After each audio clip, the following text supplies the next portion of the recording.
If we have a dystocia where we have one leg retained, a posterior leg, we can correct that posterior leg malpositioning and bring it into the birth canal for posterior presentation delivery, which can occur in our bovine. In order to correct this leg back, what we do is we approach the birth canal with our more dominant hand that we like to work with, because you're going to need a lot of strength to utilize. So we're going to search for our tibia, identifying the leg as we go along beyond the femur and the stifle until we reach the tibia.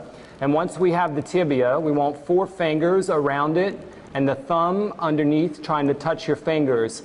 In that case, that gives us a really good grip on this calf's leg. And what we will do is actually bring this calf towards the birth canal, this leg towards the birth canal in this fashion. At some point, you're going to have to rest. The calf's leg is now a little bit closer to being corrected, so that's all very good, but we haven't completely corrected this situation.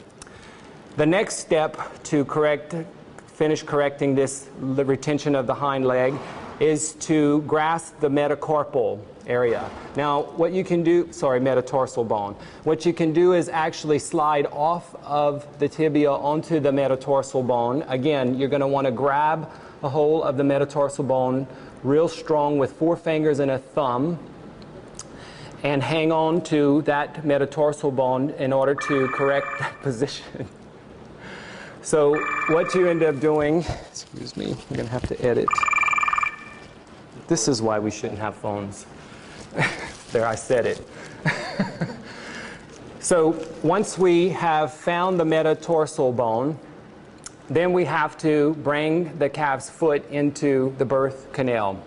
Another way you can find the metatarsal bone is if you don't slide directly off the tibia onto the metatarsal, what you can do is come out, rest, go back in and slide along the side again until you get to the metatarsal bone just below the hock. And then you want to turn your hand over so that you can have 4 fingers around the metatarsal bone and thumb trying to connect below and getting a really good grip on the metatarsal bone.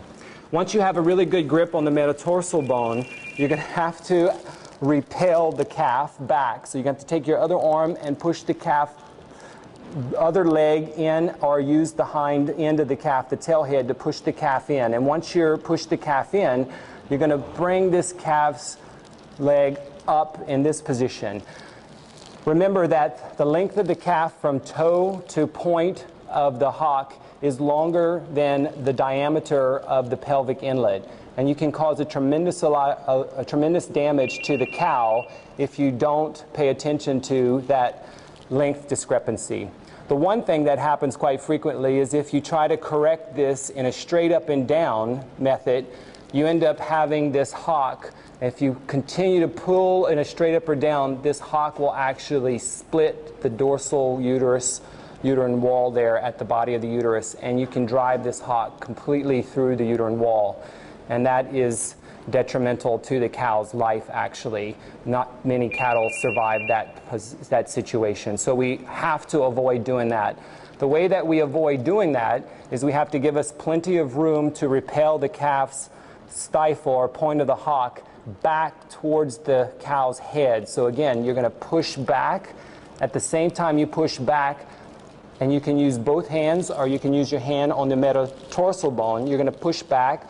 You're going to have to slide your hand up underneath the feet to protect the point of the claws and the entry of the feet into the birth canal, so we don't do any damage to the ventral body wall, vaginal wall. And as we pull back, push back on the calf, the point of the hock, we actually can then bring the calf's feet into the birth canal and correct it that way. And once we have both feet into the birth canal, then we can actually pull this calf out in a posterior presentation.